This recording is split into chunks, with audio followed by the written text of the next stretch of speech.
Welcome to Long Live Alternative Party's podcast. Today, friends, we have another exciting guest on this podcast, and he's not too far away from me. He's in a city that's a great city in Texas, like we're in Texas, and he's running a campaign. His name is Mr. Woodcraft, and he's going to talk to us about his campaign. So welcome to the podcast. Hey, thanks, Andrew. I appreciate you having me.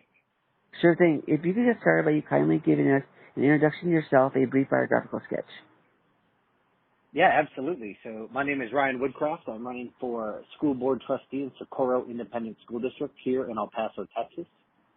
I'm a retired Army. I'm not originally from El Paso. I was born and raised in Michigan. I joined the Army right before September 11th, 2001, and just retired here a couple of years ago in 2022. My family and I fell in love with the El Paso community, and we decided to retire here and stay here. My wife's originally from Abilene, Texas, just a couple hours north of you, Andrew, and we just love this community. So since retiring here, we've gotten plugged in with local politics, with the school district, with local churches, with different volunteer organizations and sporting organizations, and so it's a great place to be. It's a great place to get connected. And I'm sure we'll talk more about the run later, so I don't want to give you the whole rundown on the campaign. Sure thing. So what led you to the Libertarian Party in specifically? Yeah, that's a great question. I like to tell folks I'm a recovering Republican. Kind of like being a recovering alcoholic. It takes a long time, to kind of get away from that. But I kind of grew up Republican. My second deployment to Iraq was in George W. Bush's second term. Oh my. And that's when I really started to question what we were doing. When you look at the war in Afghanistan, the war in Iraq, you look at the Patriot Act, FISA, corporate bailouts, and I really started to second guess a lot of, things that I thought the Republican Party held true, but when it played out in policy, it didn't hold any weight. I very begrudgingly voted for John McCain when he ran for president. The only reason I voted for Mitt Romney 4 years later was that Barack Obama clearly didn't understand foreign policy and how that worked. And that was the last time I voted for a Republican presidential candidate. I proudly voted for Gary Johnson, Joe Jorgensen. Chase Oliver is a good friend of mine. I proudly supported his campaign. And, the thing now is moving people towards liberty one step at a time, where individual freedom meets their daily lives. And so that's what I love to do now. I love to talk to folks and figure out what's most important to them and then share how liberty is the path forward. That sounds like a good approach because you balance the message, the consistency of the message with each individual concern. Yeah, it's, I don't want to go, trying to say what matters most to me. I want to meet people where they're at. And if some folks' number one issue is immigration, I can't talk to them about legalizing marijuana. If their number one issue is the economy, I can't talk to them about, other things that we hold true, right? It's what's most important to you and how do I think we can help this? And that really resonates with folks. Yes, it sounds like it would. So kindly tell us how you are planning to implement the libertarian vision in this particular race, for this particular office. Yeah, I don't even know that it's a libertarian position or platform item specifically. I think when you look at the holistic concept of libertarianism, it really comes down to, the smallest form of government for us should be in the family setting. And so when you apply that to public education, I believe that education should be between three people: a student, their parent, and their educator. And the farther you get away from that core group, the less of a vote you get. The high school principal should get a smaller vote. The superintendent should get an even smaller vote. The legislators in Austin should get a significantly smaller vote. And D.C. shouldn't even be involved in the question. So to be able to decentralize those decisions locally, really down to the family unit, is really the core concept for me. That goes to Okay. taxpayer funding in the education system. That goes to curriculum choices within the education system. I really want to focus on the student first.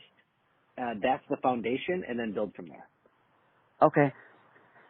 So in regard to curriculum, if it's individualized based on the student, how would they balance that? Because that would be hard for the district to individualize curriculum, right? It is, and I think that's where the free market approach to education comes into play.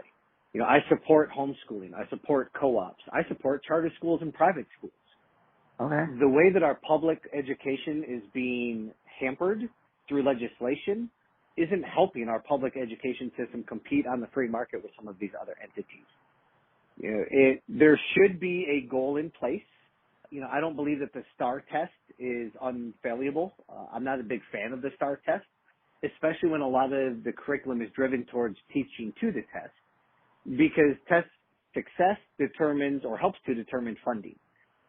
I think when you start to get all of the metrics away from being tied to money, attendance is tied to money. Attendance isn't about education. Attendance is tied to money. Discipline is tied to money. Students that should have been suspended are not, because if they're not in the classroom, the school district doesn't get funds.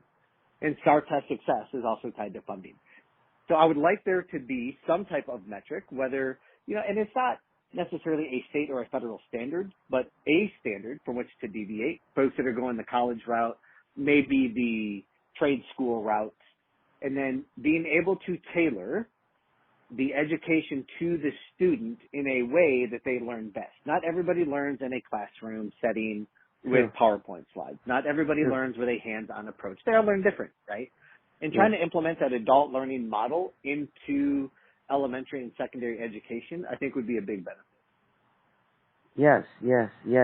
Interesting you mentioned the George W. Bush, because I remember I was in education at the time, a couple of years, and I had family in there, and they did not like his way he handled it, because he was a Republican, and yet he got a lot of people criticized him because he wanted to have more government involvement with his No Child Left Behind stuff.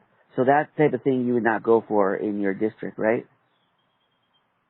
I would not, no. And I think if you look to our neighbor to the north in Oklahoma, the federal government is getting significantly involved in the curriculum in Oklahoma, down to how Oklahoma public education curriculum will teach how the 2020 election came about, with a very heavy bias in partisan politics when you look at the curriculum. So, no, I don't. You can call it old-fashioned, you may call it out of touch, but I think that the basics are still the basics: math, English, history, science. Those are important core curriculum topics that, regardless of what your career field that you go into, whether it's auto mechanic or NASA astronaut, you need those items from which to build from. I don't think politics should be involved in those. Right? If you want to have politics involved in a curriculum, let's have it in a civics class where we talk the political process. But it doesn't belong in, a history class per se. It definitely doesn't belong in, if I'm taking English or reading and you want me to read Karl Marx is my sophomore year, I as a parent am going to have a problem with that. I am a board member, would definitely have a problem with that. That is not where that type of curriculum belongs. So are there certain political issues that should be talked about? Should we be able to have civic discourse on public policy and those items? Absolutely. But to embed a bias into the curriculum, I would not support. Sure. So it'd be either way. You wouldn't support a curriculum made by James Dobson as well as made by a leftist Marxist group, correct? Oh, correct. In Texas, one of the things that the Texas legislature is doing is they are financially incentivizing school districts to adopt the Bluebonnet curriculum, which is a faith-based curriculum that could be implemented into public schools. I'm a man of faith. I'm a believer in Christ, but I also believe in the separation of church and state. And when you open the doors to teaching a faith-based curriculum in a public school, you open the doors to teach all faith-based curriculum in public schools. That is something for me that should be taught at home and should be taught in churches and synagogues and temples and you name it, but not in the classrooms of our public schools. Okay, great. That's good to hear.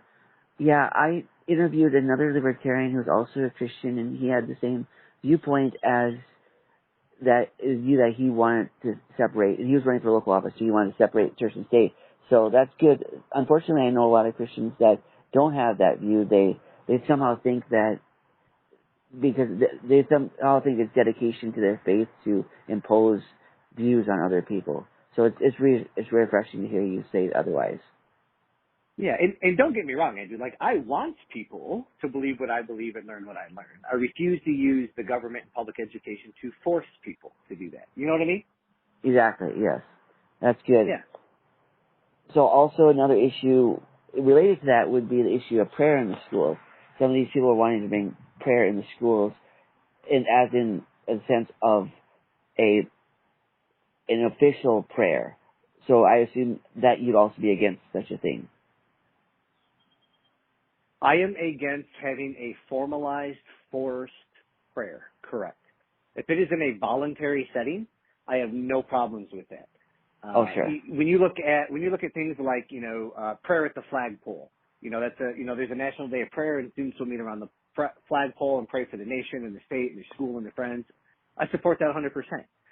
If there's an extracurricular group or club or activity that is faith-based, I support that. But opening up the day in a high school setting with a prayer over the loudspeakers, I would not support that.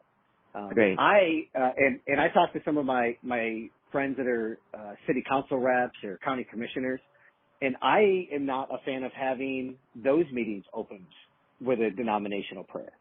Okay. If we're going to have the separation of church and state, then let's separate it. But opening with a prayer from any denomination sets a different tone that we already have a bias. And to take it a step further, I'm not necessarily a huge fan of reciting the Pledge of Allegiance, both the national and the state, to open the school day, which schools in Texas also do. Okay. Wow, that's good. Okay. So that sounds like a reasonable policy that students can, on their own, form student organizations and conduct their own prayers, and as long as it's not officially run by the school or any local or state entities, it should be fine. So yeah, that sounds like a reasonable approach. And I would apply that to sports too. There's sports teams that if they want to have prayers before they go out and play, whether it's in the locker room or in the dugout, as long as it's voluntary and student led, I have no issues with that. If it's forced and it's faculty led, then we need to have a different conversation. Yes, good point. That is the two things you mentioned are key. They're student led and then it's voluntary. Absolutely. Great. So you got a good position on that. How about an issue that's facing a lot of school boards is the issue of books. Some call it inappropriate curriculum, inappropriate books for specifically elementary schools and also for some of the higher levels too. How would you handle books in the school that some people might object to? Well, I think that's a double-headed approach. One is the actual curriculum that's being taught in the classroom with worksheets and handouts and homework. I think making sure that we have, from a chief academics officer perspective at the district level, making sure that we're taking a holistic approach is what is being taught and graded as part of curriculum. I think that's step one. Step two, when you start talking about formalized presence, like in a library where students can check out books, I think that becomes another topic of conversation that we need to have not only with teachers and administrators at that school specifically, but also with the community and the culture within that area. I am not, generally speaking, I am not a fan of quote unquote banning books, but I think that there are age appropriate, topic appropriate educational tools that could be used if the local community wants that. So when you start talking, I brought up, the war in Iraq. I served in Iraq twice. I served in Afghanistan twice. There are certain pictures that I don't want my fifth graders seeing from my time in Iraq. There are books that have some very graphic pictures from Ramada or from Fallujah, right? Like there are some very graphic natured things that I don't want my elementary child seeing. But that same book may be appropriate as a junior or a senior when we start talking history and foreign policy and Department of State topics.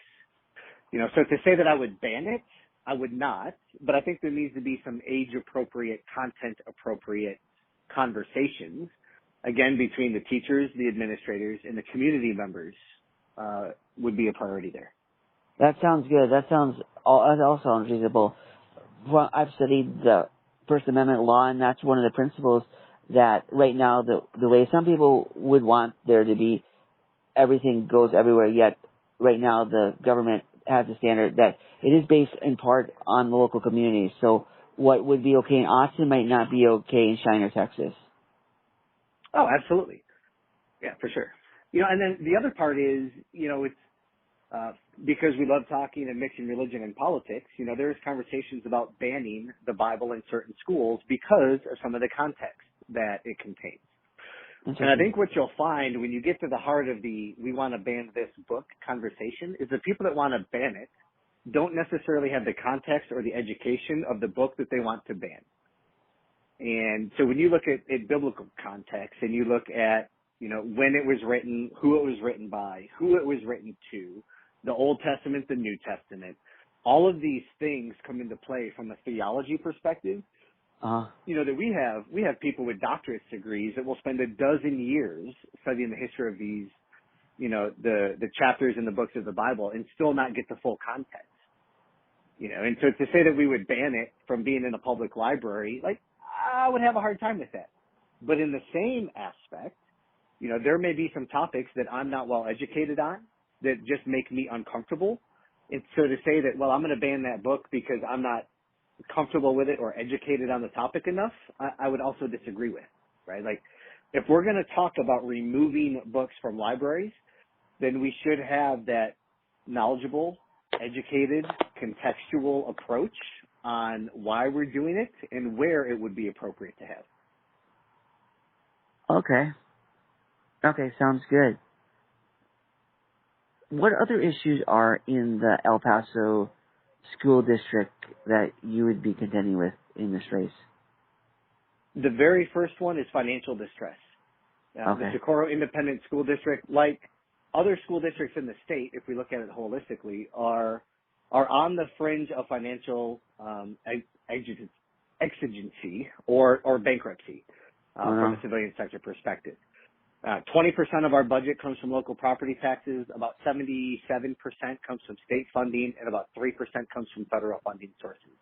Oh my. And our school district, if we did not receive another dime of outside funding from state or federal government, would only have about 17 days left to operate before they would have to close the doors.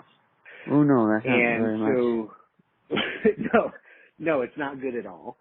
And that was really one of the big reasons for me deciding to get into this race was financial responsibility. Elected officials at all levels are called to be good stewards of taxpayer dollars. Yeah. And you know as well as I do that there are different flavors of libertarianism. You have the taxation as thefts crowd, you have the taxation as extortion crowd. I prefer to label myself more of the classical liberal type, where as much as I would love to get to a society of 100% voluntary funding, the society that we live in today, that's not going to be possible for a while. And so we have to incrementally get to that point. And so if we are going to have taxpayer dollars provided for police, fire, courts, roads, and infrastructure, and in this case, public education as well, then we need to make sure that we're stewarding that properly.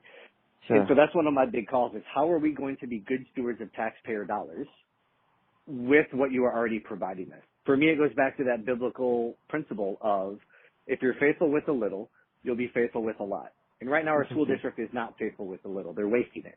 And so I want to start by bringing that financial responsibility to the board, transparency and accountability with the budget and the contracts and everything that goes along with that, and then proving to the public that we can once again be trustworthy as a board of trustees with their taxpayer dollars. And that's really kind of the biggest premise for me running is to get back to that baseline of financial responsibility. Okay, yeah, that's good.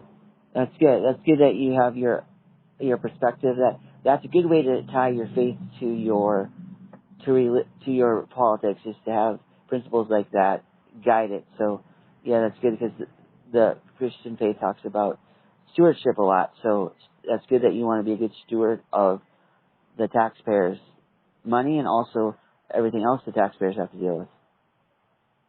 Yeah, absolutely. It's our students shouldn't be going home with letters asking their parents to fundraise for essential school supplies. Like, that should never be a conversation. If we're going to fundraise, we're going to fundraise for some additional sports equipment or new uniforms, or, maybe the school needs some new instruments in the band room, right? But if we're fundraising for paper, pencils, highlighters, glue sticks, we have a big problem on our hands. And that's what some of our schools are doing right now. Oh no. Yeah, it sounds like it's not a very good place that your school's in right now, so I trust that your influence is going to move it forward in the right direction. It's going to take a lot of work, Andrew. It's not going to be a 1 or 2 year fix. This will be a 2, 3, 4, 5 year plan on get where we need to get. Our school came in, so SISD has approved a budget with deficit spending for about the past 10 years. Okay. The only couple of years where we brought in more income or revenue than the budget was projected for was during some of those COVID years where we had an influx of state and federal funding. Oh. Over the past 2 years, the district has ran through about $50 to $60 million in its reserve fund, and it's not good, right? So starting with balancing the budget is going to be a priority. In order to make up some of the deficit, we came into the year with about a $40 million deficit. The district is looking at a proposed budget with an $8 million deficit that would have to be approved by the end of June. And in order to get to that point, have laid off up to 300 teachers and offered a payout or early retirement to others. And so we're removing educators from the classroom as an avenue to help balance the budget, when what we should be looking at is administrative bloat. Inflated salaries at the administrative or, deputy superintendent level, catering costs, travel costs. But to take it away from the four walls of the proverbial classroom is absolutely ridiculous to me. If we're going to have taxpayer-funded public education, then we should have quality education in the classroom. And you can't have that without quality educators. Yes. So earlier in the conversation, you were talking about how you want the education system to be local-based, and it sounds like that's going to be a challenge if a lot of the funding is coming from the state. It will be. Having a lot of community input is going to be key. The district that I'm running for, the trustee that has been in that seat for the better part of a decade, doesn't hold community meetings. So if you don't email them directly or go to the school board meeting, you don't really get an opportunity to communicate with them. And so something that our city representatives, our county commissioners, other elected officials in the area, they have community gatherings on a regular basis. And I would love to not create a new meeting for people to go to, but why not partner with the city representative that already has a meeting every month for constituents? Why not take advantage of different opportunities? I have, part of this campaign was sending out over 5,000 text messages, asking for people to support me for this campaign. And what I plan on doing is using that exact same service. And when we have votes on the budget, when we have votes on, whether or not we're going to fire 300 teachers, I'm going to send out a text to those same people that I just texted and asked to come out and vote for me, letting them know, hey, next Wednesday at this board meeting, this is going to be on the agenda. We want to hear from you. Let's, come out and talk about it. So being able to get the community mobilized to get involved in the school district is going to be step number one. The other part, when it comes to the funding, as you mentioned, from the state, it's all about butts and seats. So, in order for us to really change the model, we have to partner with our House representatives and our state senator that represent this area in Austin. And it's going to be hard because they're all Democratic. And as we know, the House and Senate is very Republican. Yeah. But how do we change the funding model from a daily attendance model to an annual enrollment model? How many students you have enrolled to help determine funding versus how many are there every day. And I think if we can make that one simple shift, that's going to help really solidify and stabilize the funding model. Okay. Okay, that sounds good. So this race is like in other places in Texas, like here, you're going to have your election on Saturday. So what do you think about that? Do you like a Saturday election, or would you rather have it be during the week like other elections? Honestly, I'm indifferent. I think the way that Texas uses the early voting model will help prevent or preclude a lot of the issues for folks not making it out on election day. Okay. In some of the bigger races like we have for the presidential or the gubernatorial race, there's 10 days of early voting prior to the election day. For school board here, it was 8 days of early voting from Tuesday to Tuesday. You have that 72-hour cool down period, and then you have the election day. I think having the election day on a Saturday, for us here in El Paso County, it's from 7 a.m. to 7 p.m., and you can vote at any voting station in the county. You don't have to be you don't have to vote in the district you're voting for. And so having that flexibility for folks, I think it's huge. My wife and I went on the very first day of early voting on a Tuesday afternoon. But for folks that work all day, maybe they can't make it today, but they can go tomorrow to have voting stations that are open until 5 p.m. and others that are open until 7 p.m. Our county does a really good job of providing different options. Yes. And making sure that voting stations are flexible so that we can maximize the voters that come out. The harder problem is getting voters to come out to these municipal elections. I think we're right now, countywide, we're at like 1.8% voter turnout through early voting and mail-in ballots. So 98% of the voting populace is just not voting here. Oh my. Oh my. Yeah, that sounds very low. So do you think some people say in situations like that works to the advantage of a candidate like a Libertarian Party candidate because it is less people you have to influence to win? Yeah, it depends on your strategy. So school board races here are nonpartisan. So there's no party label next to any candidate that's on the ballot. Our campaign strategy, we targeted 2,800 voters in 2,000 homes that were most likely to vote in a municipal election. Oh. And those are the voters that we targeted through digital ads, through text messages, through block walking, through phone calls and phone banking, through direct mailers. We specifically targeted those people. Of course, there are going to be other folks that come out and vote that weren't on that list, and that's great too, but we're going to focus on those specific folks. And so what I have been doing day by day, usually about an hour and a half to 2 hours after the polls close for that day, El Paso County will upload the roster of the folks that have voted, what precinct they vote in, and their voting location. And I will sit down at the end of the night and I will look at who voted and compare that to my database of voters to see, kind of where I'm at. So if there are folks that we talked to via text message and block walking that said, hey, Ryan, we support you, you have my vote. When they go out and vote, I track that. Okay. If there's voters that we, had talked to but were non-committal, I track that. There are voters that we talked to that said, absolutely not. I'm voting for the other guy. I'm still tracking that because I want to know where we stand. And so, as long as we keep the voters under 2,000, I feel pretty confident that we're going to win this come Saturday night. But awesome. if 4,000 people show up Saturday, I might be in trouble. So, okay. So how many people are you running against that could get your seat? There's one other person in my race, so it's him or me. That's it. Oh wow, okay. And you said it's nonpartisan, yet, like in your case, they're usually affiliated with something. So if you can tell us, what would he or she be affiliated with?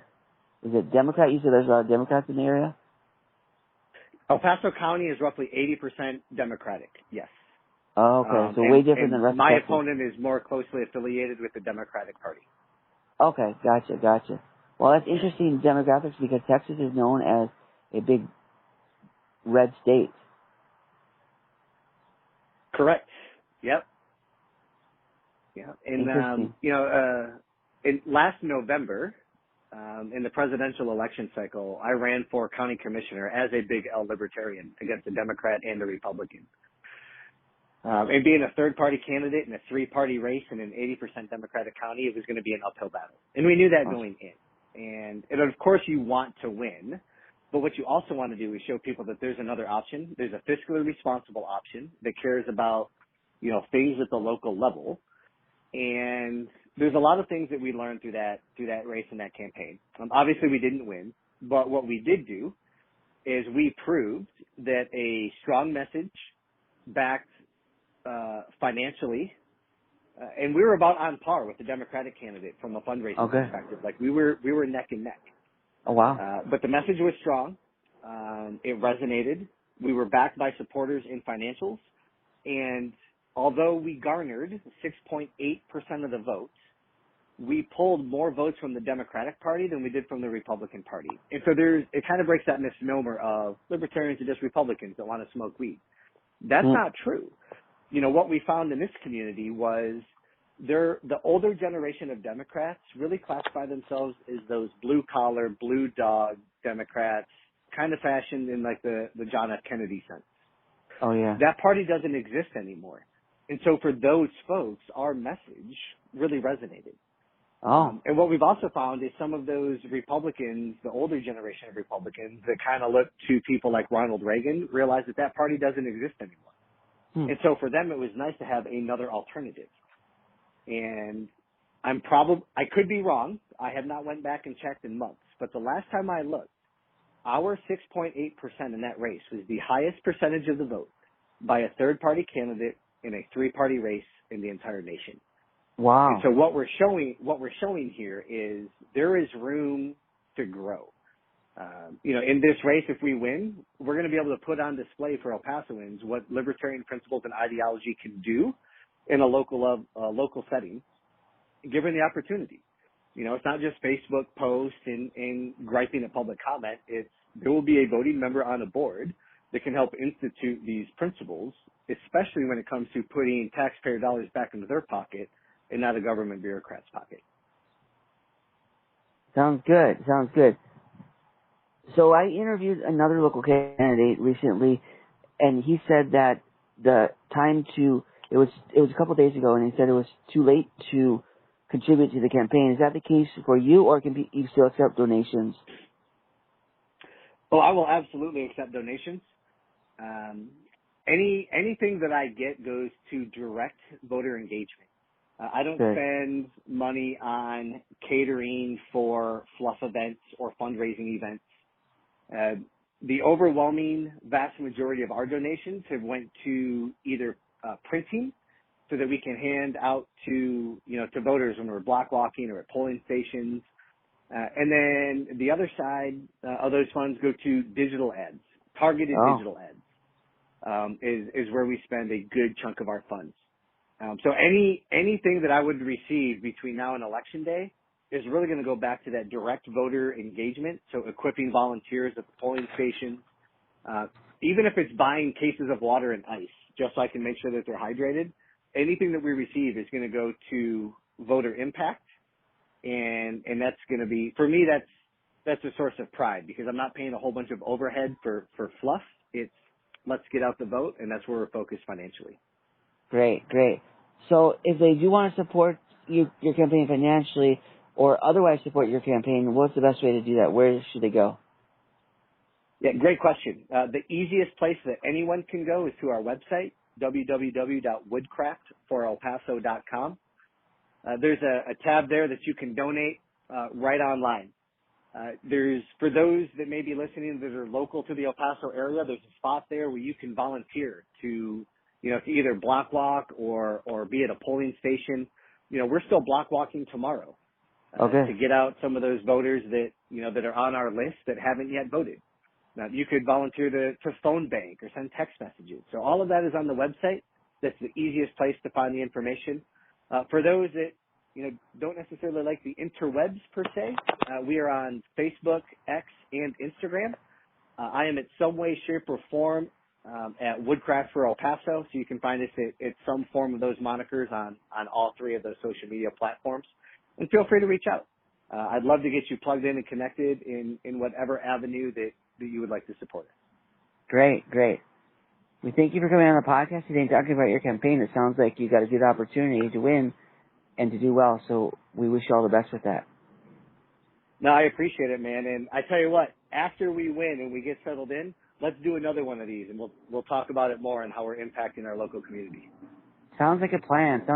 Yeah, let's see how that goes, and then we can get in touch later. Sounds like a plan. Awesome. Well, thanks for having me, Andrew. What else you got, man? You got some more questions, or are we wrapping it up here?